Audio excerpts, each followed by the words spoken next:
대한민국에 보면은요, 남의 티끌은 기가 막히게 끄집어내. 남의 티끌은. 근데 우리는 어떻게 해? 자기 눈에는 들보는 안 보는 거야. 텔레비전을 보면은요, 이 세상에 다 죽일 놈만 있는 것 같아. 죽일 놈만. 다 때려 죽일 놈만 대한민국에 사는 것 같아. 그래요? 대한민국이 그렇게 막 때려 죽일 놈만 살아요? 저는요, 얼마 전에 내가 좋아하는 우리 최경남 신부가 또 해준 얘기예요. 자기가 조용필 저 콘서트를 갔다 왔대요. 감동받았대요. 너무너무 정말로 프로페셔널이 저거구나. 우리 신부들도 저런 마음으로 사목을 하면은 정말로 사목이 잘 될 거란 얘기를 하면서 나한테 기가 막힌 얘기를 해주더라고요. 조용필 씨가 1982년 비련이라는 못 찾겠다 꾀꼬리라는 4집, 이 4집을 냈는데 비련이라는 그 노래가 있대요. 그런데 시골 병원에 지적 장애아가 8년 동안 14살짜리 먹은 여자애가 울지도 않고 웃지도 않는 거야. 그런데 얘가 비련이라는 노래를 듣고 울기 시작하는 거야. 14살짜리가 막 울더래요. 그러니까 병원에서 난리가 난 거죠. 8년 동안 웃지도 않고 울지도 않던 애가 비련이라는 노래로 눈물을 쫙 흘리니까. 그러니까 부모도 미치죠. 내 애가 감정 표현하니까 얼마나 행복하겠어요. 그래갖고 그 병원에서 연락을 한 거예요. 조용필 씨한테. 제발 우리 병원에 한 번만 와갖고 이 아이 손 한 번만 잡아줘라. 손 잡아주고 노래까지 해주면 더할 나위 없지만 손이라도 잡아줘라. 했는데 그때 조용필 씨가 1982년 4집 못 찾겠다 꾀꼬리 할 때 캬바레에 가서 노래 한 곡 하면 3천만 원을 받았대요. 지금 돈으로. 근데 보통 하루에 3-4번씩 나갔대요. 그러니까 그 매니저가 무슨 소리냐, 지금 하루에 1억씩 버는 사람인데 그 시골까지 위약금 물 수 있느냐? 꿈도 꾸지 마라. 전화를 끊었대요. 근데 조용필 씨가 이렇게 바깥에서 듣는 무슨 얘기냐? 그랬더니 매니저가 아니 저기 뭐 어떤 지적 장애 여자아이가 당신 비련이라는 노래를 듣고 막 눈물을 흘리다고 병원에 한번 초대를 한다는데 아니 이제 바빠 죽겠는데 거기를 어떻게 하느냐? 그랬더니 오늘 공연이 몇 개냐고 그랬더니 뭐 4개라고 그랬더니 그거 다 취소해라. 내 위약금 내가 물겠다. 가자 그 병원에 차 대라. 그랬더니 조용필 씨가 차를 타고 그 시골까지 쫙 간 거예요. 갔는데 얘를 딱 봤는데 얘가 뭐 조용필이 누군지 어떻게 알아요? 보고 가만히 있는 거야. 근데 조용필 씨가요 대단한 사람이 그 14살짜리 여자의 손을 잡고 비련이라는 노래를 부르는 거예요. 기도하는 사랑의 손길로 탁 이렇게 노래를 쫙 그냥 오빠 막 그러잖아요 여러분들. 그러니까 얘가 또 눈물을 쫙 흘리는 거야. 그러니까 그냥 이 병원이 감동이죠, 감동. 그리고 이 조용필 씨는 그걸 보고 갔어요. 부모님이 너무 감동받아서 우리가 조금이라도 사례를 할 테니까 통장 번호를 알려달라고 그랬더니 조용필 씨가 한 말이 전 정말 기가 막힌 말이에요. 나는 오늘 저 아이의 눈물을 통해서 이제까지 받은 모든 돈, 앞으로 받을 돈 모든 것보다 비싼 보상을 받았다. 그러니까 나한테 돈 보낼 생각하지 말아라. 다 갔다는 거예요. 그게 1982년 얘기예요. 그래서 물론 내가 조용필 씨가 훌륭하다는 건 알았지만 그 다음에 내가 조용필 씨 뒷조사를 쫙 해봤어요. 뒷조사를 해봤더니 자기 부인이 세상을 떠났을 때도 23억인가 4억이나 되는 돈을요 다 어려운 사람을 위해서 다 기증하고 그 다음에 소아 백혈병 걸린 아이 한 500명 수술비를 다 대주고 지금도 1년에 몇 억씩 어려운 아이들을 위해서 내놓는다는 거예요. 그러니까 우리가 이 세상을 보면서 다 나쁜 놈들만 있는 게 아니에요. 우리가 참 훌륭한 사람들이 많아요. 요즘 여러분들 우리나라 차 잘 만들어요. 차 잘 만들어요. 제가 지난 9월 달에 미국 그 뉴욕의 자살방지협회에 가서 강의를 갔다 왔는데 그 초청한 회장님이 차를 이번에 싹 바꿨대요. 뭐 워낙 뭐 돈이 많은 분이라 뭐 에쿠스, 뭐 볼보, BMW, 렉서스 뭐 5대를 다 바꿨대요. 근데 그 중에 제일 마음에 드는 게 에쿠스래요. 나한테 정말 그런 말을 하면서 한국이 차 브랜드가 떨어져서 그렇지 한국 차 잘 만든다고. 그것도 40년 만에. 남들은 100년, 120년 됐는데 40년 만에 이렇게 쫓아온 것에 대해서 자기는 에쿠스를 타고 다니면서 너무너무 자랑스럽다는 거예요. 그런데 대한민국 차를 누가 제일 무시하느냐? 대한민국 놈들이 제일 무시해요. 이게 부정적인 시각으로 바라보는 거. 부정적. 텔레비전 잘 만들고 그렇잖아요. 또 휴대폰 잘 만들고 제가 이 휴대폰도 아이폰 막 나오고 난리 칠 때 제가 그랬어요. 앞으로 내가 우리나라 휴대폰을 봐서는 전 세계 시장 1위를 할 거다. 제가 4, 5년 전에 내가 방송 때도 얘기했어요. 지금 1위 하잖아요. 정말로 잘 만들어요. 에어컨 잘 만들고 냉장고 잘 만들고. 그러면은 좀 긍정적으로 봐야 될 거 아니야. 긍정적으로. 근데 막 온 세상에 떠도는 얘기는 곧 망할 것 같은 얘기를 망할. 아니 오죽하면 요즘 달러 떨어져 갖고 지금 주식을 뭐 40일인가 50일째 우리나라 주식만 산대잖아요. 우리나라만 우리를 무시하는 거예요. 이러면 안 된다는 거예요, 여러분들. 제가 개인적인 판단도 문제가 있지만은 국가 전체의 분위기도 부정적인 생각. 나는 요즘 이렇게 텔레비전을 보면 진짜 좀 죄송한 얘기지만은 언제 나라에서 늙었다고 용돈 준 적이 언제 있어요? 5,000년 역사상. 요즘 준대잖아, 요즘. 어? 아니, 늙었다고 나라에서 용돈 준대잖아. 65세 넘었다고. 그러지 않아요? 근데 여러분들 이거 언제부터 줬어요? 10년 전부터 줬어요, 용돈. 54,000원, 5만원 주기 시작해갖고 지금 94,000원, 95,000원이 지금 내년 7월 달부터는 20만원 준다는 거예요. 물론 100% 다 주면 좋지만 상위 30%는 안 주고 하위 70%는 준다는 거예요. 20만원. 여러분들 자식이 다달이 20만원씩 줘요? 자식도 안 주는 용돈 준대잖아, 나라가. 에? 그러니까 여러분들은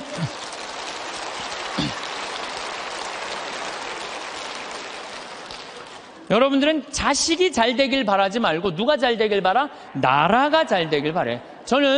제가 장담합니다. 앞으로 우리나라가 3만 달러, 4만 달러 넘었으면은요, 여러분들 65세 넘은 분들 30만 원, 50만 원, 60만 원 다 넘어가요, 용돈. 그렇게 주게 돼 있어요.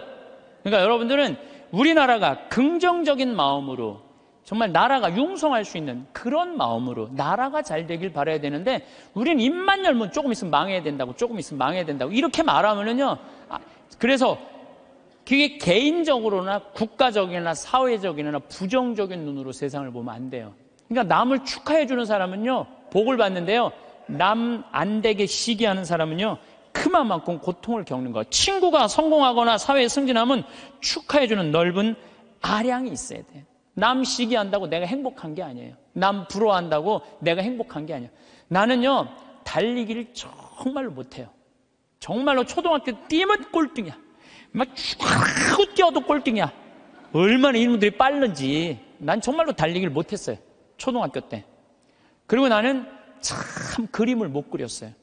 제가 이렇게 뭐 옛날엔 그림의 필요성을 별로 몰랐는데 뭐 외국에 다니고 뭐 미술관에 다니다 보면 뭐 얘네들이 막 고흐 막 이런 애들이 그림 그리는 거 보면요, 내 마음 안에서 막 예술혼이 막 불타요. 그래갖고 막 집에 와갖고 막 도화지도 사고 크레용도 사갖고 집에 와서 막 그림을 그려요. 동창 신부들 오면 내가 보여줘요. 이 그림 어떠냐? 그러면은 동창 신부들이 이구동성을 하는 얘기가 조카가 그린 거냐, 조카가. 난 내가 그린 건데. 한 7살 정도 애가 내 그림을 보고 안 웃는 사람이 한 명도 없었어요. 명작이지, 보고 웃는 거 보면은. 그런데 수준은 조카가 그린 그림이냐. 난 그림을 참 못 그려요. 또 나는 수학을 참 못해요. 중학교를 안 다녀서 그런지 전 중학교를 안 다니고 검정고시를 봤거든요. 그래서 수학을 못해요. 고등학교 올라가도 이해가 안 되더라고요. 지금 나는 그래서 지금 학교 다니면서 수업 시간에 자는 애들 다 느낌 아니까, 걔네들 느낌 아니까 이해가 돼요. 왜냐하면 이해가 돼야지 수업 도저히 알아듣지를 못하니까. 난 수학을 정말로 못했어요, 수학을. 근데 내가 맨날 나는 왜 달리기를 못하지? 나는 왜 이렇게 키가 조그마지? 나는 왜 수학을 못하지? 나는 왜 그림을 못 그리지? 맨날 이런다면 난 불행한 사람일 거예요. 나는 그런 걸 못 가졌지만 난 뭐 가져요? 목소리가 좋잖아요, 나는. 네, 목소리가 좋잖아요. 저는 제가 목소리 좋은 거 어렸을 때 어떻게 알았느냐면 애들이 막 발표할 땐 다 시끌시끌해요. 근데 내가 일어나고 발표하면 다 조용해요. 이게 귀가 확 들리나 봐요, 귀가. 그리고 제가 왜 목소리 좋은 줄 아느냐면은 사복을 입고 내가 음식점에 가서 음식을 시키면요, 많은 분들이 나한테 이렇게 물어요. 내가 사복을 입었으니까 내가 누군지 어떻게 알아요? 근데 내가 음식을 딱 시키면요, 저한테 딱 하는 말이 있어요. 혹시 성우시냐고. 그러니까 내가 생긴 게 잘생겼어, 키가 커, 뭐가 있어. 딱 목소리만 듣고 혹시 성우시냐고. 그래서 수도 없이 들어요. 성우시냐는 얘기를 정말 많이 들어요. 그리고 나는 내가 그 음향 박사님이 제 목소리를 분석을 해줬어요.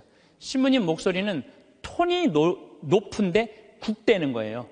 톤이 높고 굵으면요, 똑같은 단어를 얘기해도 내 말은 귀에 꽂힌다는 거예요. 내 말을. 그러니까 내가 이렇게 평화방송에 이렇게 신부님들 나와서 쭉 강론하시잖아요. 수님들 강론하시잖아요. 강의하시잖아요. 내용을 들어보면 내가 받아 적을 정도로 내용이 좋아요. 근데 그분들한테 단점이 뭐냐면은 예수님께서는 부활하셔갖고 3일 만에 오셔갖고 성령을 보내셔갖고 승천을 뭐 하셔갖고 제자들이 뭐 그러니까 정말로 듣기 좋은 내용인데 톤이 거의 같고 목소리 톤이 낮기 때문에 집중이 안 되는 거예요. 근데 난 한마디라도 예수님께서 부활하셔갖고 또 다시 오셔 승천하셔갖고 성령, 그러니까 단어 하나하나가 똑같은 말인데도 목소리 때문에 제가 받는 이득이 너무너무 많아요. 그러니까 저는 중학교, 고등학교 때도 미사 해설하고 독서하고 뭐 신학교 때도 무슨 뭐 세미나 발표하고 이럴 때 제가 목소리 좋은 걸 저 자신도 알아요. 그래갖고 내가 서품 받을 때 난 다른 거 달리기 잘해달라고 나 기도한 적 없어요. 서품 받을 때 뜀 잘 뛰게 해달라고 그런 적도 없어요. 나는 누워서 이 재단에 엎드려갖고 주님한테 딱 두 가지 부탁했어요. 강론 잘하게 해달라고. 또 하나는 글 잘 쓰게 해달라고. 신부가 나는 신부 중에 키 큰 신부 별로 소용없다고 생각해요. 아니 복음 선포하는데 키가 무슨 상관이야. 네. 그리고 난 생긴 것도 그렇게 중요하다고 생각하지 않아요. 제가 그 보좌 신부 때 굉장히 15,000명, 16,000명 본당에 보좌 신부를 했었어요. 그러면은 저 뒤에 있는 분들은 내 얼굴이 안 보여요. 그러니까 미사참여 뒤에 하시는 분들은 끝까지 내 얼굴 몰라, 1년 내내. 근데 그분들이요, 10년 후, 20년 후 와갖고 내 목소리 딱 들으면요, 목소리가 생각이 안 되는 거예요. 목소리만 좋으면 됐지, 뭐 키 커서 뭐해. 그렇지 않아요? 그러니까, 과연 내가 받은 게 뭘까? 내가 받은 게 뭘까? 여기 계신 분들, 하느님께서 하나씩 다 주셨어요. 다 주셨어요. 오늘도 황창현 신부님의 말씀을 통해 행복한 노후를 위한 해안을 얻어가시길 바랍니다. 황창현 신부님의 행복 특강 바로 시작하겠습니다. 사람은 부지런해야 돼요. 성실하고. 그럴 때 그 부지런함이 쌓여서 나중에 누리는 행복이 큰 행복이 됩니다. 그런데 게으른 데다가 시기심까지 있다. 그럼 이게 참 몹쓸 사람 중에 하나가 일은 안 하면서 남 잘 되는 꼴 못 보는 사람. 이런 사람들, 이게 참 문제가 많은 거예요. 여러분들 우리나라 속담에 이런 얘기가 있죠. 사촌이 땅을 사면 축하해줘야지 왜 배가 아파요. 저는 아예 이런 말이 대한민국에 없었으면 좋겠어요. 우리는 이런 말을 해줬으면 좋겠어요. 사촌이 땅을 사면 축하해줘야 된다. 이런 말이 있었으면 좋겠어요. 요즘 중국 사람들이 맨하탄을 다 사요. 맨하탄을. 얼마 전에도 7억 달러짜리 맨하탄 상징 건물 하나 샀다고 그러더라고요. 근데 맨하탄에 건물을 사는데 그렇게 대기업가도 사지만 뉴욕에 사는 중국 사람들 40명이 모여갖고요. 40명이 돈을 모아요. 돈을 모아갖고 건물 하나 사는 거예요. 건물을 사갖고 거기에 이제 새 들어 사는 우리나라 사람들, 무슨 뭐 베트남 사람들, 또 멕시코 사람들, 이런 사람들을 어떻게 내보내냐면 세를 전부 다 올려요. 그럼 세를 감당을 못하니까 다 나가잖아요. 그럼 중국 사람들한테 다 주는 거예요. 그래갖고 자기네들끼리 상권을 형성하는 거죠. 그래서 그걸 우리가 화교 그런 지역을 그러잖아요. 차이나타운이라고 그러잖아요. 차이나타운. 중국이요, 여러분들 해외에 나가 있는 중국 사람들이 3,500만 명이 나가 있대요. 그런데 이 사람들의 자본이 얼마냐면 2조 달러래. 2조 달러. 우리나라가 1년에 수출입 다 합쳐갖고 1조 달러예요. 우리나라 1조 달러. 근데 얘네들 자본이 2조 달러를 어떻게 하느냐면은 자기 본토에다가 다 투자하는 거야. 그러니까 나가 있는 중국 사람들이 본토에 투자하고 또 나가서 자기네들끼리 또 상권을 형성해갖고 돈을 모아갖고 건물을 사고 자기네들끼리 뭉쳐서 사는 거예요. 말레이시아의, 인도네시아의 재정은 70%, 말레이시아도 마찬가지고 중국 사람들이 모든 상권을 다 줘요. 그런데 우리나라는 사촌이 땅을 사면 배가 아프다는 이 잘못된 이런 나쁜 이 우리들의 이 속담이라고 그럴 수도 없고 정말 이런 말은 없어야 돼요. 사촌이 땅을 사면 어떻게 해줘야 돼? 축하해줘야죠. 근데 우리는 남 잘 되는 꼴을 못 봐. 누가 좀 조금만 뜨면은 그 사람 그냥 깎아내리기가 바빠. 이래서는요, 이 세계 속에서요, 살아갈 수가 없어요. 개인으로도 불행하지만 국가적으로도 불행하다는 거예요. 중국 사람들보다 더 무서운 사람이 누구냐면 유대인이에요, 유대인. 유대인들은요, 얼마나 무시무시하냐면은, 폴란드에서 사는 유대인, 러시아에서 사는 유대인들이, 여기서는 도저히 못 살겠다. 미국으로 가야 되겠다. 미국에 딱 가면, 공항에 딱 내리면은요, 이민자 협회 회가 있어요. 그래갖고 그 사람을 아파트를 빌려주고 또 취직까지 다 시켜줘요. 그 사람이 일었을 때까지 잘해줘요. 근데 우리나라는 공항에 딱 어리삐리하고 도착하면은 이거 그냥 갖고 싸들어온 돈 다 등쳐먹기 바빠. 이게 너무 큰 차이가 나는 거예요. 그러니까 지금 미국의 주요 백화점은 누가 다 쥐고 있냐면 유대인이 다 쥐고 있어요. 유대인이 다 쥐고 있는데 유대인들은 자기 백화점의 입점을 누구 제일 먼저 받느냐면 유대인이 만드는 물건분들 제일 먼저 받아들여요. 그러니까 얘네들이 잘 살 수밖에 없죠. 그 유대인들이 그래갖고 돈을 모으잖아요. 그럼 자기 돈은 누구한테 맡기냐? 유대인 은행에 갖다 맡겨요. 유대인 은행에 갖다 맡겨요. 무슨 소송이 나오면 누구한테 맡겨? 유대인 변호사한테 맡겨요. 아프잖아요. 누구한테 가요? 유대인 의사한테 가요. 그러니까 이 유대인들은요, 어느 정도냐면은 이 미국의 부의 한 50%를 유대인이 쥐고 있대요. 그 중에 미국 부자의 30%는 유대인이래요. 철저하게 민족끼리 돕는 거예요. 사촌이 땅을 사면 배가 아픈 게 아니라 사촌이 땅을 살 수 있도록 도와주는 거죠. 시기심이 없는 거죠, 시기심이. 우리 시기심이 너무 많아. 이 출애굽기 22장 24절에서 25절을 보면 너희가 나의 백성에게 너희 곁에 사는 가난한 이에게 돈을 꾸어 주었으면 그에게 채권자처럼 행세해서도 안 되고 이자를 물려서도 안 된다. 너희가 이웃의 겉옷을 담보로 잡았으면 해가 지기 전에 돌려주어야 한다. 이게 유대인들은요, 민족끼리는 서로 책임진다. 이게 철저해요. 근데 우리나라 사람들은 제가 외국에 나가보면요, 다 개인적으로는 잘 살아요. 근데 다 같이 모여갖고 건물 샀다는 얘기는 한 번도 들어본 적이 없어. 예. 우리가 이게 안 되는 거예요. 개인적으로는 특출나지만은 이게 서로 축복해주는 게 안 되는 거죠. 미국에 7대 영화사가 있는데 이 중에 6개가 유대인이에요. 6개가 파라마운트, MGM, 워너브라더스, 유니버설, 21세기 폭스, 다 유대인이 만든 영화사예요. 할리우드의 모든 건 디즈니, 월트 디즈니만 미국 사람 거예요. 근데 이 월트 디즈니도 CEO가 20년 동안 유대인이 하고 있어요. 그러니까 황도말을 낳는 건 다 유대인이 쥐고 있는 거야. 그러니까 얘네들이 영화에서 나오는 돈들, 배우도 유대인을 쓰고 무슨 시나리오 작가도 유대인을 쓰고 감독도 유대인이고 영화 배급사도 유대인이고, 그러니까 다 같이 사는 거예요. 얘네들이 자기네들이 돈이 이렇게 생기잖아요. 그럼 이 돈을 또 미국에 있는 유대인들은 어디다 보내냐? 본토에 보내요. 이스라엘, 팔레스타인 이쪽으로 보내는 거예요. 그러니까 서로 협력해서 사는 거죠. 잘 나가는 사람 시기하면요, 분열이 일어날 수밖에 없어요. 근데 성당에서도 하다못해 주일학교 하나를 운영해도요, 이게 깨지는 경우가 시기심 때문에 깨져요. 시기심 때문에. 성당도 왜 깨져? 전 총회장단하고 후임 총회장들하고 서로 시기심 때문에 성당도 깨지는 거예요. 시기심이 참 많아요. 하느님께서 양을 바친 아벨의 제물은 봐두고 곡식을 바친 카인의 제물을 받지 않자 어떻게 해요? 카인이 아벨을 죽이잖아요. 시기심 때문에 그러는 거예요. 시기심 때문에. 사무엘 이서의 이 상권의 18장 7절에 보면은 지금 PLO, 이스라엘 맨날 테러하는 걸 PLO라고 그러잖아요. 이게 팔레스타인이에요. 팔레스타인. 근데 옛날에도 2000년 전에도 3000년 전에도 이 성서에는 필리스타인이라고 써있어요. 필리스타인 있었어요. 얘네들이 맨날 유대인들하고 싸웠어요. 골리앗한테 맨날 그냥 지고. 근데 다윗이 나와갖고 필리스타인, 팔레스타인들을 다 쳐 죽여요. 그래서 완전히 사울이 그냥 완전 왕권이 굉장히 강화가 돼요.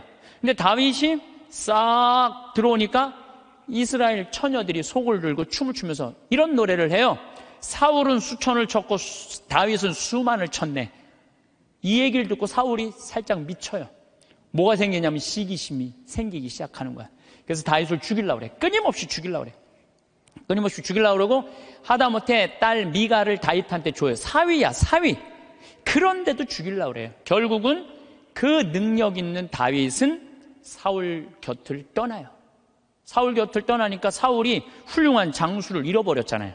훌륭한 장수를 잃어버린 필리스틴하고 싸우다가 마지막에 다 죽고 자기만 남아요. 어떻게 했겠어요?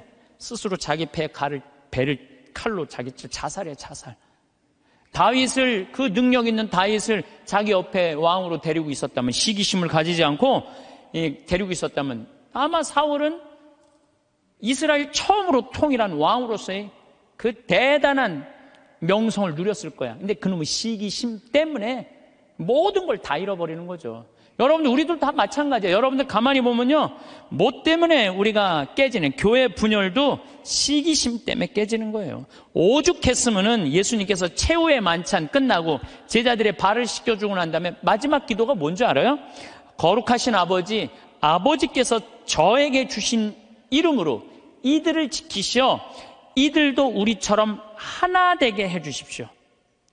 예수님 마지막 기도도 뭐야? 분열이 일어나지 않고 하나가 되길 바라는, 하나를.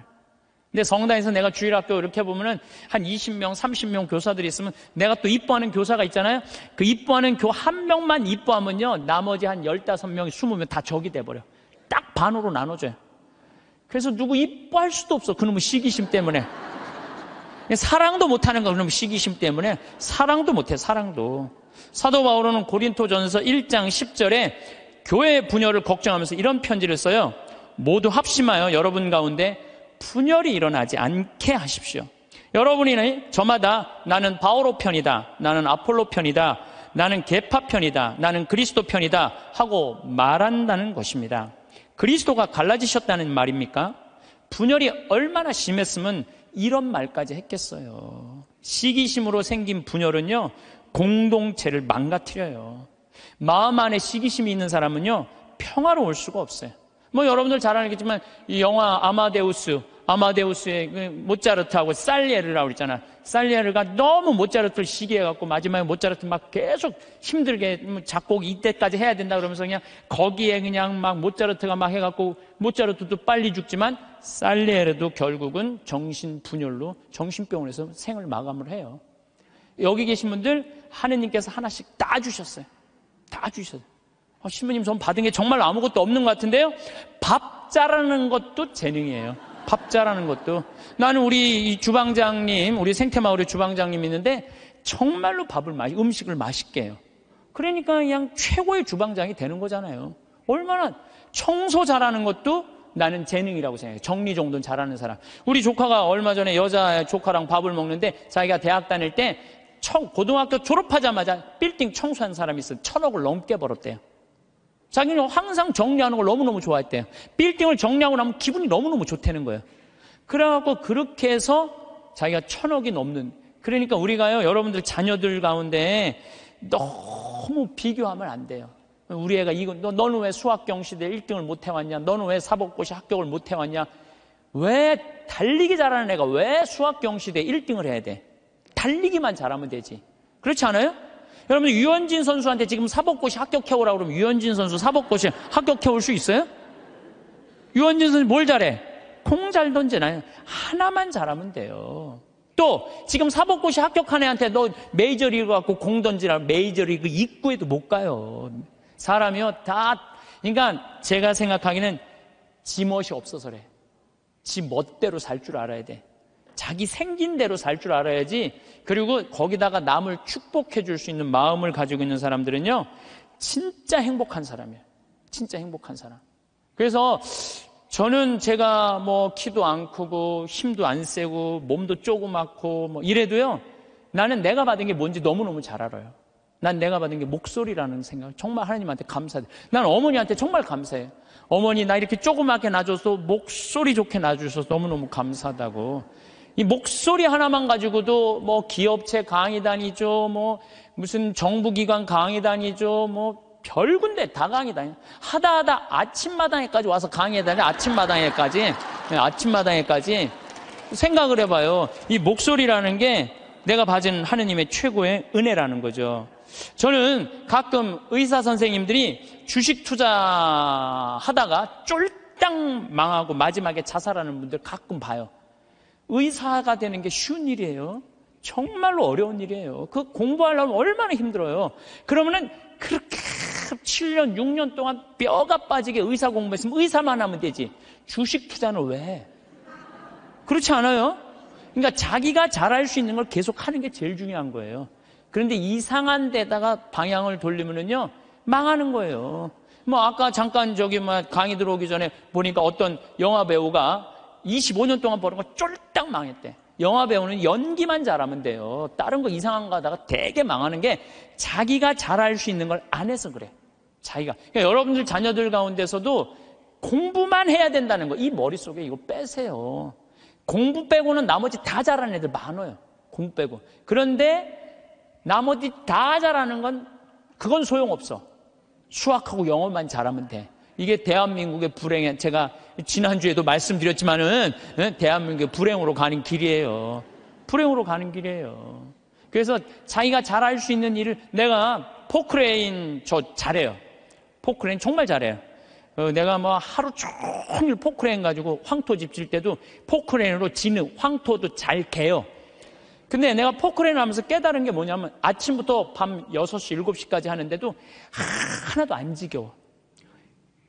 10시간을 여러분들 공부하라고 그래봐요. 나 아마 미칠 거예요. 10시간 공부하라고 그러면. 근데 포크레인을 10시간 하면 하나도 안 지겨워. 시간 가는지도 모르고. 일이라는 게요, 내가 재미가 있고 몸에 이렇게 탄력이 붙으면요, 일처럼 재미난 게 없어요. 그러니까 여러분들 자녀들 중에 혹시 몸은 튼튼한데 머리가 안 되는 애들은 생태마을에 한번 도전해 보세요. 예. 저는 우리 생태마을이 지금 여주도, 나는 고등학교 졸업한 아이로 하고 싶어요. 여주도. 그리고 아프리카 자카란다도 그 농장도 고등학교 졸업한 아이들 파견하고 싶어요. 그 가끔 50살, 60살 되신 분들이 전화해. 거기 생태마을 취직하고 싶다고. 지금 우리 생태마을에 50살, 60살 천지야, 천지 지금. 예. 우리가 이 세대 교체가 필요한 거, 세대 교체가. 그래서 혹시 이 방송 듣고 나도 저기 가서 일할까? 50살 넘은 분들은 하지 마세요. 예. 예. 대신 누굴 보내? 자녀를 보내, 자녀. 몸은 튼튼하나 머리가 안 돌아가는 애들, 이런 애들 꼭 좀 보내주시기를 바라겠습니다. 여러분들, 남을 축복해주는 일은 참 즐거운 일이에요. 시기하지 않고 남을 축복해주는 건 참 즐거운 일이에요. 그래서 저는 우리 후배들이 막 강론자라고 이러면 너무 기분이 좋아요. 우리 생태마을에 이제 부관장 신부들이 3분이 이제 지금 왔다 갔는데, 저는 이제 강의는 내가 하지만 미사 강론은 부관장 신부님들이 되게 해요. 너무 강론을 잘하세요. 그러니까 사실 제가 강의하는 거에 많은 부분들은 부관장 신부들이 강론하는 걸 듣고 내가 그걸 갖고 여기서 하는 거예요. 그래서 내가 부관장 신부들한테 손을 꼭 잡고 너무 고마워. 나한테 이런 재료를 제공해줘서 너무너무 고마워. 참 이렇게 후배 신부들이 강론 잘하는 거 보면 기분이 너무 좋아요. 그것도 막 사목 잘하면은 막 박수 쳐주고 싶고. 그럼 내가 행복해요. 근데 저놈 새끼 봐라, 나보다 강론을 잘하네? 이때부터 불행해지는 거예요. 남을, 내가 조금 능력이 모자라도 잘하는 사람을 이렇게 칭찬해 줄 때 나도 행복하고 너도 잘 살고 나도 잘 사는 거야. 중국 애들이 지금 본토는 하느님 안 믿어갖고 엉망이지만 나가 있는 중국 사람들은 대단하거든. 유대인은 말할 것도 없고, 유대인들은 말할 것도 없고. 나는 우리나라가요, 사촌이 땅을 사면 축하해 준다. 아예 사촌이 땅을 사면 배가 아프다. 이 말 아예 없었으면 좋겠어. 오늘 이후부터 우리는 아예 사촌이 땅을 샀어? 그래. 축하해 주는 그런 문화가 난 이루어졌으면 참 좋을 것 같아요. 그런데 생각을 해봐요. 시기심이 게으른 놈이 시기심까지 있어. 게으른데 남 욕이나 하고 앉아 있어. 매력이 있을 것 같아요, 없을 것 같아요? 매력이 없어요. 부지런한데 남 칭찬까지 할 줄 알아. 이 사람 매력 있어요, 없어요? 매력이 있어요. 매력이 있을 수밖에 없어요. 그런데 우리가 또 나쁜 건 판단하는 거야. 어떤 판단? 부정적인 판단이에요. 부정적인 판단. 예수님은 마태복음 7장 1절에 이런 말씀을 하세요. 남을 심판하지 마라. 그래야 너희도 심판받지 않는다. 이야, 내가 남을 심판하면은요, 하느님도 나를 심판을 해요. 근데 나이가 남을 심판하지 않으면 하느님께서 나를 심판하지 않아요. 아주 쉬운 거잖아요. 근데 왜 우리가 남을 심판을 하냔 말이에요. 너는 어찌하여 형제의 눈 속에 있는 티는 보면서 내 눈 속에 있는 들보는 깨닫지 못하느냐. 저는 이게 평생의 내 숙제였어요. 남의 눈에 있는 티끌을 볼 것이냐, 내 눈에 있는 들보를 볼 것이냐. 여러분들은 저는 김장훈 씨, 독도, 참, 여러분들, 이거 대단한 가수 하나가 대단한 일을 하는 거예요, 지금. 독도, 100억 모은다고 그러잖아요. 저도 이제 동참 꼭 하고 싶어요. 여러분들, 일본 애들은요, 자기네 나라에서 살고 싶지 않은 애들이에요. 2011년 3월 11일 후쿠시마 지진이 일어났지. 원자력 발전소, 원자탄 폭탄 터진 거예요. 그것 때문에 지금도 방사능 때문에 고생하고 있죠. 태풍이랑 태풍은 그냥 일본에 다 가서 지금 아직도 10월 30일인데 아직도 무슨 프란치스코 이거 태풍 다 살고 싶지 않은 거예요. 1905년에 일본 애들이 우리나라를 어떻게 돌아왔는지 독도는 우리 땅, 그리고 우리나라 먹은 거예요. 지금도 독도는 우리 땅이라고 자기네들 이번에 외교 홈페이지에 하잖아요. 한국 먹고 싶다는 거예요. 그러니까 대놓고 얘기하는 거예요. 대놓고. 근데 이 정치인도 기업인도 못하는 가수 한 사람이 얼마나 대단해요. 이 세상은요, 나쁜 놈만 있는 게 아니에요. 정말로 멋있는 사람들이 많아. 근데 우리는 어떤 판단을, 부정적인 판단하는 거예요. 그 부정적인 판단 때문에 잘못된 판단으로 이어지는 경우가 너무 많다는 거예요. 조조가 동탁을 죽이려고 그래요. 한 왕실을 자꾸 동탁이 쥐고 흔들으니까. 그러니까 조조가 죽이려고 그러다가 들켜요, 동탁한테. 왜냐하면 동탁이 무술이 너무 뛰어나거든요. 도망을 가기 시작해요. 진궁이랑 장수랑 막 도망을 가는데 동탁이 전국에다 방을 붙인 거예요. 조조 잡아오면 엄청난 벼슬과 상을 내리겠다고. 그러니까 조조는 마음 편안하게 쉬지를 못한 거죠. 산속으로 굶으려고 그냥 여기저기 피신을 하다가 조승 아버지 친구 여백사라는 집에 이제 숨어들기 시작해요. 근데 여백사가 이 조조를 너무 반갑게 맞아주는 거예요. 야, 너 그동안 고생했으니까 우리 집에 와서 편안하게 쉬라고. 내가 방 따뜻하게 해줄 테니까 편안하게 쉬라고. 근데 우리 집에 음식을 준비할 테니까, 근데 문제는 우리 집에 술이 없다. 내가 고을에 가고 술을 받아올 테니 너는 쉬고 있어라.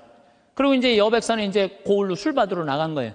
근데 이 의심 많은 조조는 혹시 고을에 가서 나 고발하러 간 거 아닌가 의심하기 시작해요. 의심을 막 하는데, 그러니까 이제 집을 염탐을 하는 거야. 근데 부엌 문이 이렇게 닫혀져 있는데 부엌에서 칼 가는 소리가 들리는 거야. 칼 가는 소리가. 근데 집안 식구들이 이런 말을 하는 거예요. 큰 놈부터 잡을까, 작은 놈부터 잡을까. 아니, 조조는 조그매고 진궁은 컸거든요. 이것들 봐라. 여백사는 나를 고발하러 가고 저것들은 나를 죽이려고 그러네. 그래갖고 문을 박차고 들어가고 여백사의 식구, 부인, 자식 9명을 다 죽여요.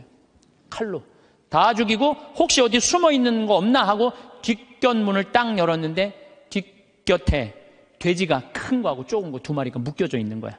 그러니까 이 식구들은 큰 돼지를 먼저 잡을까, 작은 돼지를 먼저 잡을까, 이렇게 말한 건데, 조조는 어떻게 들은 거예요? 큰 놈을 먼저 잡을까, 자기를 잡는 줄 알고 죽인 거죠. 자기의 잘못된 판단 때문에 그렇다는 거예요. 여러분들, 우리가 정말 판단이 다 옳아요? 여러분들? 그래갖고 조조가 막 도망을 가요. 도망을 가는데 술을 받아서 기분 좋게 오는 조승을 길에서 여백사를 만나요. 그 자리에서 죽여요, 조조가. 왜? 한 번 잘못한 걸 덮기 위해서는 더 큰 거짓말을 하고 더 큰 잘못을 저지르는 거예요. 그래서 여기 계신 여러분들은 정말로 내 눈에 있는 뭘 봐야 돼? 들보를 볼 생각을 해요. 남의 눈에 있는 티끌 꺼낼 생각하지 말고. 나는 이 성서 예수님 말씀마다 정말 묵상하면 정말 깜짝깜짝 놀랄 말씀 정말 많아요. 이게 소크라테스가 너 자신을 알라 그 얘기하고 똑같잖아요. 그렇죠? 그 다음에 공자의 제자 증자가 성인 1일 3성, 1일 성인지도 1일 3성, 오신 자기 일을 3번 반성하라고 그러잖아요. 그러니까 우리가요, 신앙인들은요, 남 잘못 캐내는 사람이 아니에요. 신앙인들은 누구 잘못 캐내는 사람이야? 내 잘못 캐내는 사람이야. 내 잘못을 캐내갖고 나를 똑바로 세우는 게 신앙이냐. 근데 자기 자신이 어떤지도 모르고 남만 특히 성당 다니면, 활동하면은 자기 모습은 안 보이고 누구만 보여? 남만 보이잖아. 누구는 어쩌고 누구는 어쩌고 레디오 단장은 어떻고 꾸리아 단장은 어떻고 저건 어떻고 막 남욕만 디립다 하잖아요. 근데 남욕할 시간 있으면 누구 들여다봐? 자기 들여다. 부처님 제자 넷이서 장인들끼리 토론했어. 야, 인생 살아가면서 제일 괴로운 게 뭐냐? 그랬더니 한 제자가 사랑이다, 사랑. 얼마나 사랑 때문에 우리가 고통을 많이 겪어요. 우리가 이 세상을 살면서 남녀 문제 수도 없는 갈등의 원인이잖아요. 그랬더니 옆에 있던 제자가 아니다. 사랑보다 더 그런 건 배고픔이다. 그렇죠. 배고픔의 고통. 이거 정말 힘든 거죠. 오죽하면은 대학 교수가 그 돈 몇 푼 받아보겠다고 교수 자리까지 올라가기가 얼마나 힘들어. 그런데 부정 입학, 그 몇백만 원 받아갖고 부정 입학하고 교수 자리 쩔려나가고 이게 배고픔의 고통 때문에 배고픔. 그냥 먹어도 배고픈 게 이게 인간의 욕심이에요. 인간의 욕심. 그랬더니 또 한 제자가 아니다. 그것보다 더 무서운 거 분노다. 분노. 화가 자기 화를 조절하지 못하는 거. 이건 저도 동의해요. 사실 저도 인생 살다 보면은 내가 싸운 게 한순간 무너지는 게 뭐냐면 분노 때문에 그래요. 분노. 그랬더니 또 한 제자가 아니다. 그거보다도 더 슬픈 건 죽음에 대한 공포다. 맞죠. 우리 인간이 모든. 그랬더니 그게 다 됐더니 부처님이 하시는 말씀이 아니다. 그것보다 더 슬프고 고통스러운 거는 자기 자신이 누구인지 모른 채 살다가 죽는 거다. 내가 어디서 와갖고 어디로 가는지, 내가 뭘 하는지, 내가 어떻게 살면서 행복한지 아무것도 모르고 그냥 쫓는 게 뭔지도 모르고 그러고 살다가 죽는 게 저는 부처님 말씀에 저도 동의해요. 예수님 남의 눈에 있는 티끌볼 생각하지 말고 자기 눈에 있는 들뽑을 생각을 해라고. 그래서 여러분들 항상 우리가 판단을 할 때 부정적인 판단을 할 거냐 긍정적인 판단을 할 거냐 이게 아주 중요해요. 근데 요즘 텔레비전을 보면은 여러분들 우리나라 텔레비전 뉴스 보면 한심해 안 한심해요? 한심하죠? 정치인들 정말로 내가 지난번에 생명을 살리는 말씀에도 얘기했지만 진짜 서로 말한 진짜 말한 지금까지도 한심해요. 조금만 정말로 한심해요. 그러니까 그냥 어떤 또 국회의원은 이놈의 나라를 그냥 뒤집어 엎어갖고 북한한테 그냥 줘버려야 된다. 이렇게 말하는 사람들도 있고. 근데 여러분들 우리나라가 그렇게 한심한 나라일까요? 저는요 5,000년 역사상 우리나라가 5,000년 역사상 지금처럼 잘 먹고 잘 사는 적은 없어요. 5,000년 역사상. 고려시대 우리 원나라 조공 바쳤어요. 고려시대 때 원나라한테 조공만 바쳤어요? 왕자도 다 보냈어요. 왕자도 다 보냈어요. 조선시대는 명나라, 청나라 다 조공 바치고 다 왕자들 다 보내고 소현세자 이런 사람들 다 가 있는 거 다. 그리고 그냥 청나라 끝나고 나니까 그 다음에 누구한테 나라 뺏겼어요? 일본한테 나라 뺏겼어요. 1,000년 이상을 통일 국가 다 나눠져서 싸우고 지금도 나눠져 있지만 그렇게 우리나라 역사가 질곡의 역사를 갖고 있어요. 그런데 이 5,000년 역사상 지금처럼 우리나라가 강성했던 적은 없어요. 우리나라가 경제 규모가요 1조 달러야. 무역 규모가 세계 8위, 경제 규모는 세계 15위예요. 근데 일본은 6조 달러야. 무역 규모가. 중국이 8조 달러. 미국이 14조 달러야. 그러니까 우리가 사실은 참 우리나라도 피곤한 나라야. 양쪽에 너무 센 놈들이 있는 거예요. 중국하고 일본하고. 근데 중국하고 일본이 경제 규모가 일본이 6조 달러, 중국이 8조 달러예요. 우린 1조 달러밖에 안 돼. 근데 그전에는 1조 달러도 안 됐어. 그러니까 참 조공 바치고 살았던 거죠. 그런데도 또 전 세계에서 일본 놈하고 중국 놈 무시하는 것도 대한민국 사람밖에 없어요, 또. 근데 제 생각엔 그래요. 제 생각에는 그래도 5,000년 역사를 보면 지금처럼 우리가 잘 살고 잘 먹고 잘 사는 적이 없어요. 우리 생태마을에 주창덕 씨라고 북에서 넘어온 탈북자가 한 명이 일을 하고 있어요. 근데 이분이 진짜 그 함경북도에서 살다가 지금 55인가 이쯤 나이가 됐는데 북의 얘기를 들어주면요 우리 직원들은요 다 뒤로 넘어가는 일이 너무너무 많아요. 이 사람들은요 쌀 구경한 적 없대요. 밀가루도 구경한 적 없대요. 제가 제일 놀라운 건 뭐냐면은 북한 사람들 밀가루 먹고 사는 줄 알았더니 밀가루는 1년에 2번 나온대요. 2번. 그리고 강냉이 죽만 먹고 산대요. 그럼 밀가루를 가지고 수제비를 만들어 먹으면 그게 얼마나 고소한지 모른대요. 그럼 농약을 쳐야지 맛이 이상할 거 아니야. 농약 칠 돈이 있어야지 농약을 칠 거 아니에요. 그러니까 안전뱅이 아마 밀보리로 아마 하는 것 같아요. 그래서 수제비 먹으면 그렇게 맛있다는 거예요. 근데 그 1년에 딱 2번 먹는다는 거. 나머지는 전부 강냉이 죽을 먹는다. 나머지는 전부. 그런데 우리 이제 생태마을에서 이제 가지튀김을 하면은 우리는 가지튀김하면 밀가루 살짝 묻혀갖고 튀기잖아요. 그래갖고 그걸 나가면요. 그 가지를 들고 주방에 들어가요. 그 탈북자가. 그 주방장한테 따져요. 밀가루 요것밖에 왜 안 묻히느냐고. 내가 밀가루 먹고 싶어서 북에서 넘어왔는데 왜 밀가루를 요것 조금밖에 안 묻히느냐고. 슬픈 얘기예요. 슬픈 얘기예요. 북한은요, 수도 없이 굶어주고, 내가 지금 북한 이야기라는 책을 읽고 있는데, 거기서 하는 얘기가 그거예요. 95년, 96년, 97년에 죽을 때, 북한 사람 그때 제일 많이 굶어 죽었거든요. 그나마 농장에서 일하는 사람 먹고 살았대요. 탄광에서 일하는 사람 다 죽었대요. 근데 굶어 죽으면요, 다 새카매갖고 죽는데, 못 먹을 때. 근데 자기가 식당에서 일을 하는데 탄광촌에 배정을 받아서 하는데 한 10명이 새카매갖고 다 쭈그리고 앉아있더래요. 저 사람들은 왜 일도 안 하고 쭈그리고 앉아있는지 왜 이렇게 새카마냐 그러니까 다 굶어 죽어 있는 거라고. 지금 10몇 명이 그대로 앉아서 그 자리에서. 참, 북한 얼마 전에 뭐 6명 넘어갔던 분들 다시 한국으로 보냈잖아요. 그분들 내가 쭉 읽어봤어요. 북한 가면 어떻게 대우할 줄 알고. 아파도 병원 한번 가본 적도 없고 그냥 고통이란 고통을 다 겪고 그리고 온 거예요.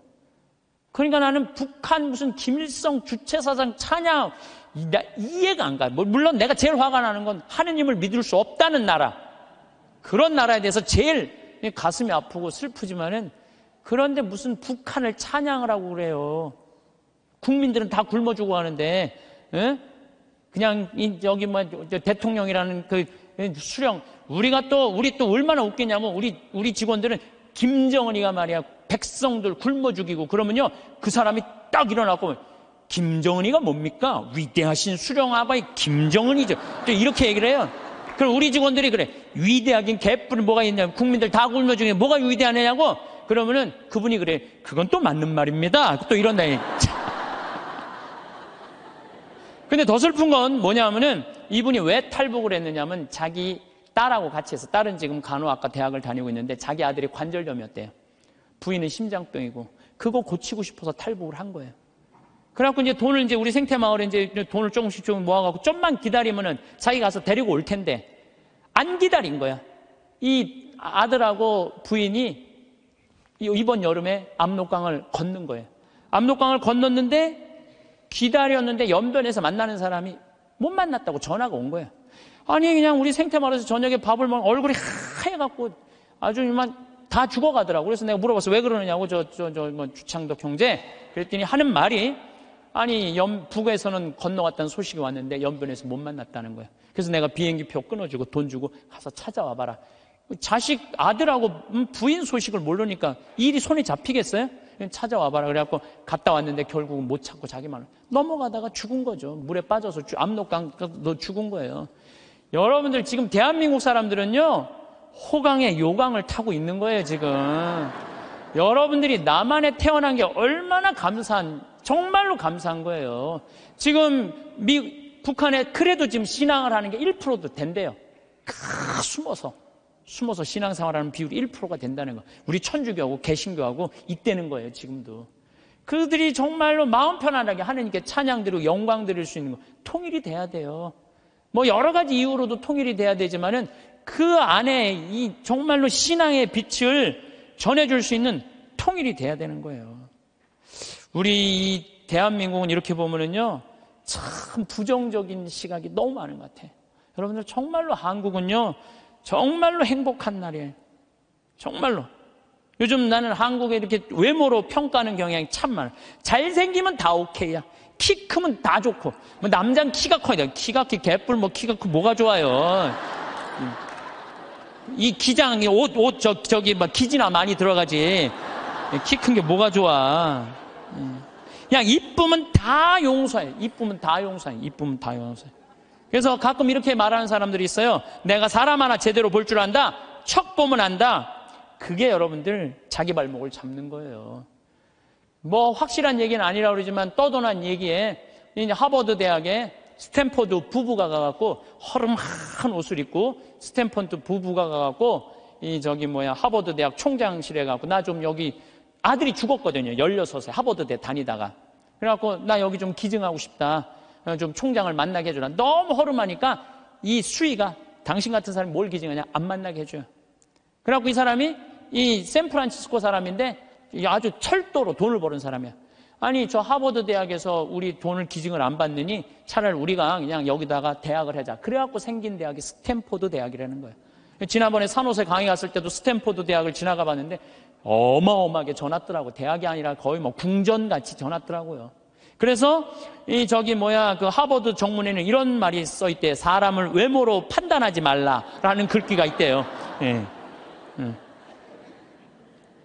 죄로 가는 길은 내 눈에 있는 들보 볼 생각은 안 하고 남의 눈에 있는 티끌 끄집어내는 이런 사람들이 죄로 가는 거예요. 그러니까 여러분들 남 판단하지 마세요.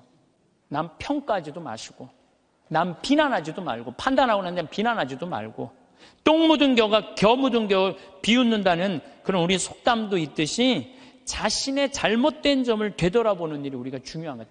특히 신앙인들은 남 누구 어떻고 이거는요. 이 사도 바오로가 남을 해치는 말은 입 밖에도 내지 말라고 그러잖아요. 남을 해치는 말은. 근데 우리가 그냥 이게 몸에 배 있어. 남한테 흠이 되는 말 한마디를 하더라도 우리가 정말로 조심하고 두려워해야 되는데 이게 안 되는 거야. 생각을 해봐요. 게으른 데다가 시기심까지 있는데도 판단을 부정적으로 해. 이 사람 이거 쓸 데가 있는 사람이야, 쓸 데가 없는 사람이야? 쓸모가 없는 사람이야. 여러분들 뒤집어서 이렇게 생각해봐요. 성실하고 남 칭찬할 줄 알고 긍정적으로 모든 세상을 바라볼 줄 아는 사람. 이런 사람 죄 질 것 같아요? 안 질 것 같아요? 죄 안 져요. 이 작은 것들이 모여서 큰 죄가 되는 거예요. 작은 것들이 모여갖고 큰 죄가 되는 거예요. 그래서 저는 우리 교우들이 살면서 항상 긍정의 에너지가 사람을 사랑하고 칭찬해주고 평생의 설계가 돼 있는 그런 분들이 됐으면 좋겠어요. 평균 은퇴 나이가 61세인 것으로 나타나고 있지만 실제로는 이보다 더 빠른 나이에 은퇴를 하고 있습니다. 더구나 저성장 높은 물가, 고령화라는 새로운 경제 규범 속에서 노후 준비를 제대로 하지 못해 많은 분들이 은퇴와 더불어 노후 난민으로 전락할 수 있다는 불안감에 떨고 있습니다. 때문에 50대, 60대 노후 준비 기준 및 자금을 알아보며 보다 든든한 미래를 준비하기 위해 부지런히 움직이는 분들이 최근 급증하고 있는데 현재 여러분의 경제 수명은 몇 살이신가요?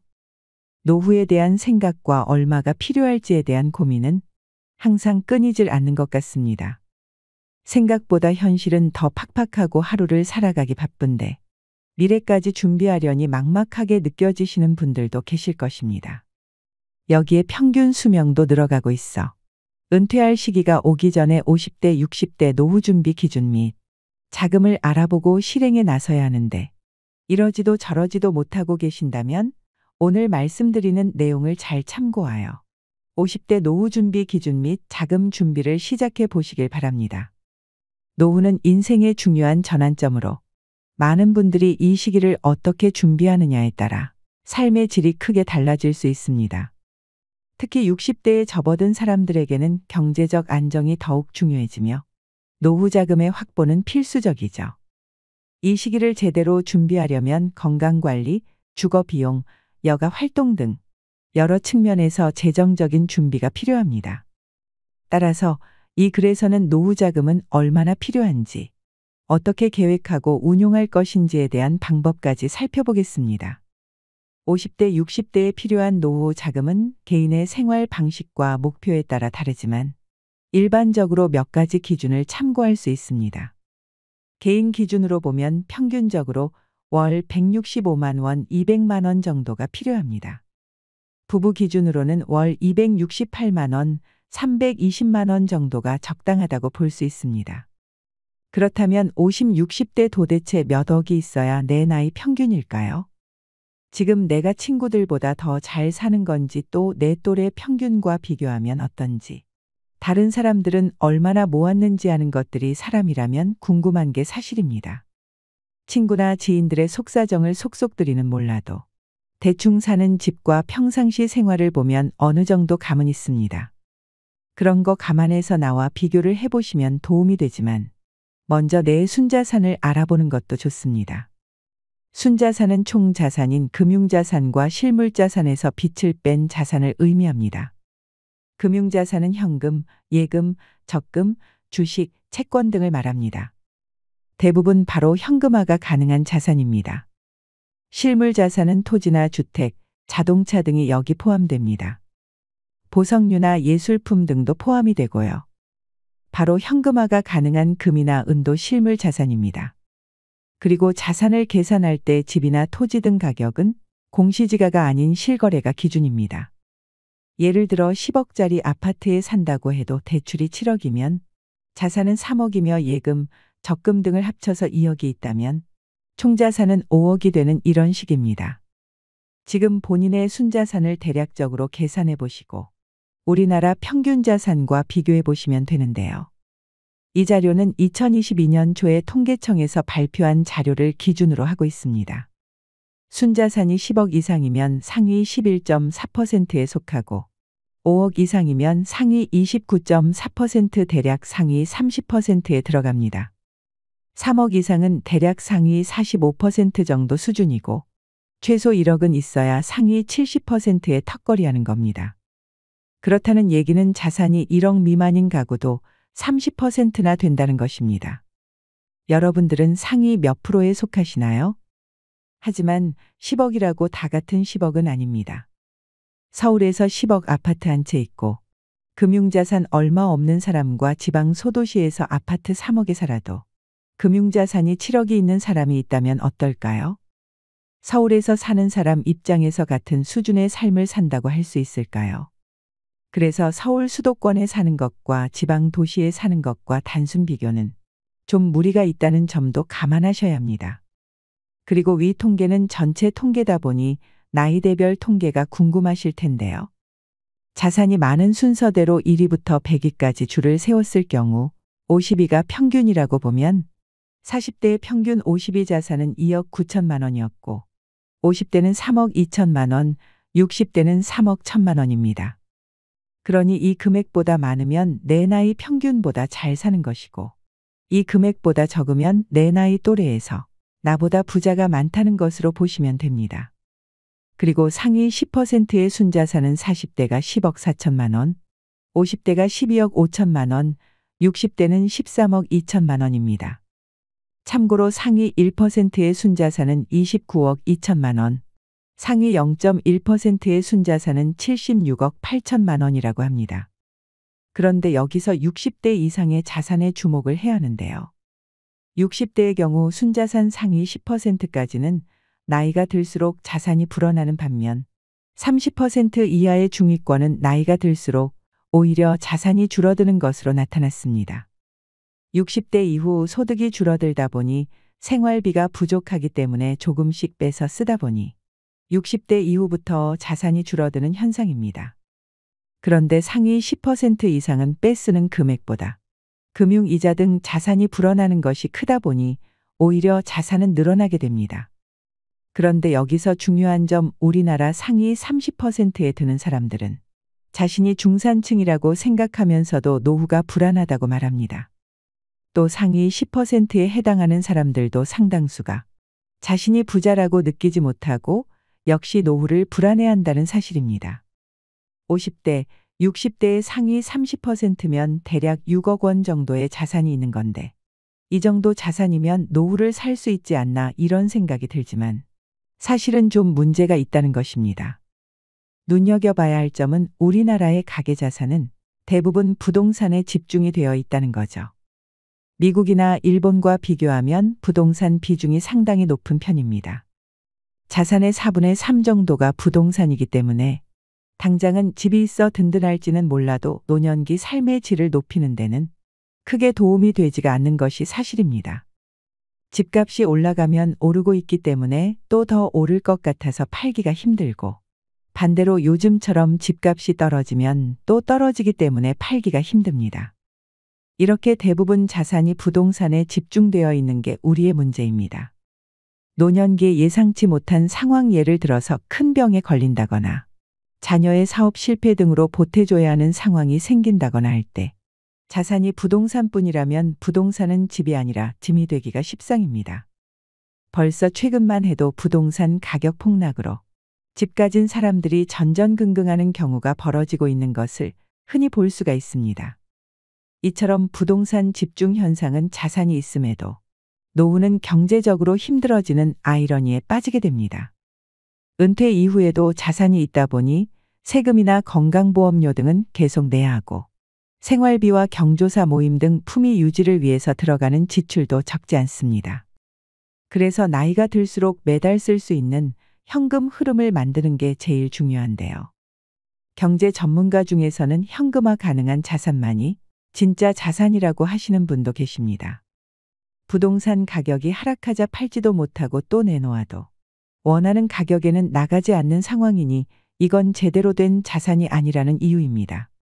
주택연금 등을 활용하셔서 현금 흐름을 만들어서 노후를 조금이라도 여유 있게 사는 중요합니다.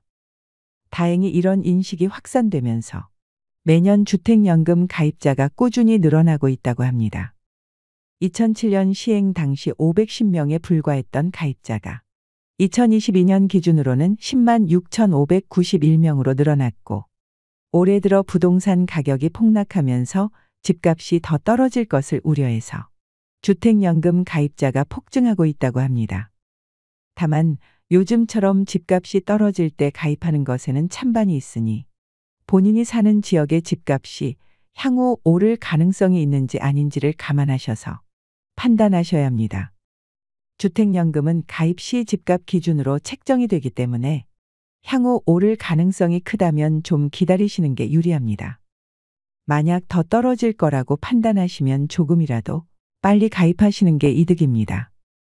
주택연금에 관해서 간단하게 말씀드리면 공시가 9억 원 이하 주택을 소유하고 있고 부부 중 한 사람이 55세 이상이면 가입할 수 있습니다. 자세한 사항은 아래 한국주택금융공사 홈페이지에서 확인해 보시기 바랍니다. 주택연금 이화의 노후자금 준비를 위한 전략을 말씀드리겠습니다. 먼저 안정적인 수익 창출을 위한 투자 전략이 필요합니다. 60대에는 리스크를 줄이면서도 안정적인 수익을 기대할 수 있는 투자 상품을 고려해야 합니다. 대표적으로는 다음과 같은 투자 전략이 있습니다. 채권 및 채권형 펀드입니다. 채권은 상대적으로 안정적인 수익을 제공하며 채권형 펀드를 통해 분산 투자가 가능합니다. 다음은 배당주 투자입니다. 배당금을 통해 정기적인 수익을 얻을 수 있는 배당주에 투자하는 것도 좋은 방법입니다. 부동산 투자는 부동산을 통한 임대 수익을 기대할 수 있으며 안정적인 자산 증식을 도모할 수 있습니다. 다음은 자산 보호를 위한 보험 가입 전략입니다. 의료비나 장기 요양 비용 등 예상치 못한 지출에 대비하기 위해 적절한 보험 상품에 가입하는 것도 중요합니다. 특히 건강보험, 실손보험, 장기 요양보험 등은 노후에 발생할 수 있는 큰 지출을 막아줄 수 있는 중요한 도구입니다. 생활비 절감을 위한 계획 수립도 필요한데요. 노후에는 생활비를 절감하는 것도 중요한 전략입니다. 은퇴 후 고정 지출을 줄이고 불필요한 소비를 자제하는 습관을 기르는 것이 좋습니다. 예를 들어 작은 규모의 주거지로 이사하거나 대중교통을 이용하는 등의 방법으로 생활비를 줄일 수 있습니다. 노후 준비는 일찍 시작할수록 좋지만 60대에도 충분한 준비를 통해 안정적인 노후를 보낼 수 있습니다. 월 생활비와 예상 지출을 기반으로 노후 자금을 계획하고 안정적인 투자와 철저한 자산 관리를 통해 목표를 달성하는 것이 중요합니다. 이번 글에서 제시한 가이드라인을 바탕으로 자신에게 맞는 노후 준비 전략을 세우고 실천해 나가길 바랍니다. 철저한 준비와 계획을 통해 60대에도 풍요롭고 안정된 노후를 누릴 수 있기를 바랍니다. 다음으로 퇴직해도 현역 때처럼 활기차게 사는 사람의 비법 3가지를 알려드리겠습니다. 첫 번째, 돈보다 사회적 가치를 우선하라. 정년 퇴직, 궁핍한 가계, 노부모 수발, 부모 사망, 배우자 질병 죽음. 60대 이후 인생 후반기에는 이런 부정적인 생애 사건들이 연달아 발생한다. 어느 누구도 피할 수 없고 누구나 언젠가 마주해야 하는 일들이다. 하지만 아직 경험해보지 않은 미지의 사건들이라서 사람들은 애써 외면한다.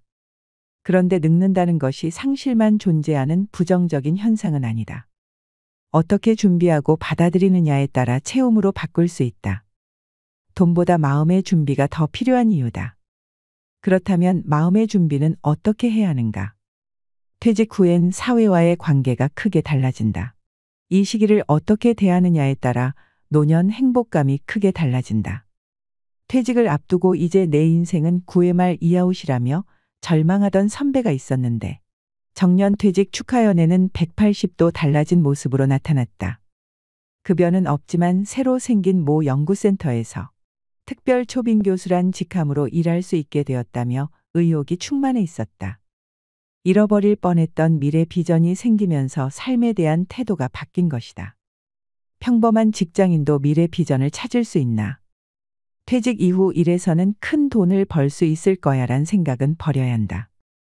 돈으로 성과를 추구하기보다는 시간을 즐기는 것을 우선해야 한다. 돈은 못 벌어도 꼭 해보고 싶다거나 돈을 들여서라도 해보고 싶다고 느끼는 일이야말로 퇴직 이후 내가 꿈꿀 수 있는 진정한 미래 비전이다. 대기업 부장 출신인데 은행 지점장이었는데 이렇게 퇴직 후에도 본인 체면만 먼저 생각하고 그에 맞는 일자리에서 대접받길 원한다면 비참한 인생 말로만 기다리고 있을 뿐이다. 두 번째, 명함 없다고 방구석 여포로 살지 마라. 정년 퇴직 고독감은 어떻게 해소해야 하나? 인간은 사회적인 존재라서 사회에 받아들여지고 싶다는 근본적 욕구가 강하다. 그런데 정년 퇴직은 그야말로 사회적 정체성을 잃는 일이다. 마치 자기 자신을 잃는 것과 같은 의미이므로 일터를 떠나 관계가 단절되면 고독감을 느낄 수밖에 없다. 하지만 회사원이라는 정체성에 집착하고 명함 미련을 버리지 못하면 새로운 출발을 할 수 없다. 나를 헌신짝처럼 버리다니 하면서 회사를 원망하고 신세를 비관해봤자 소용없다. 은퇴 충격을 치유하지 못하면 어떻게 되나? 일본에선 한때 화를 내거나 욕설을 퍼붓는 일명 폭주노인이 화제였다.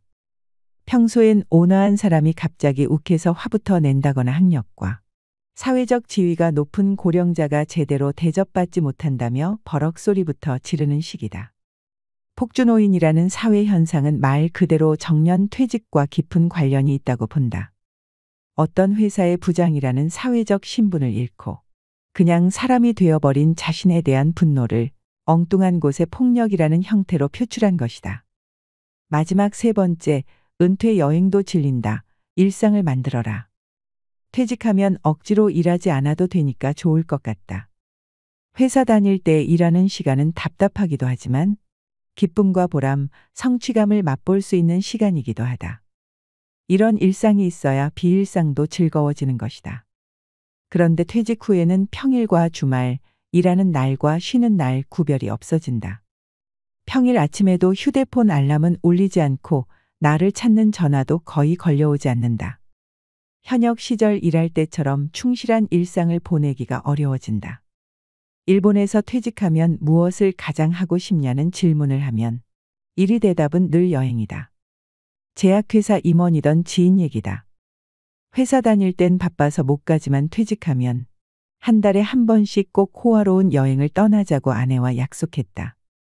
실제로 처음 한두 번은 무척 즐거웠다고 한다. 그런데 반년도 지나지 않아 시큰둥해지고 질려버렸다.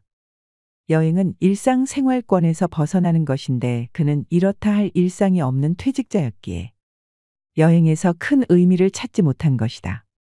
매일 한가롭다며 괴로워했던 그 지인은 제약회사와 관련된 병원을 소개받아 봉사 활동을 시작했고 어느새 본업인 양 활동하기 시작했다. 그러면서 그는 활력을 되찾았고 부부 여행도 다시 시작했다.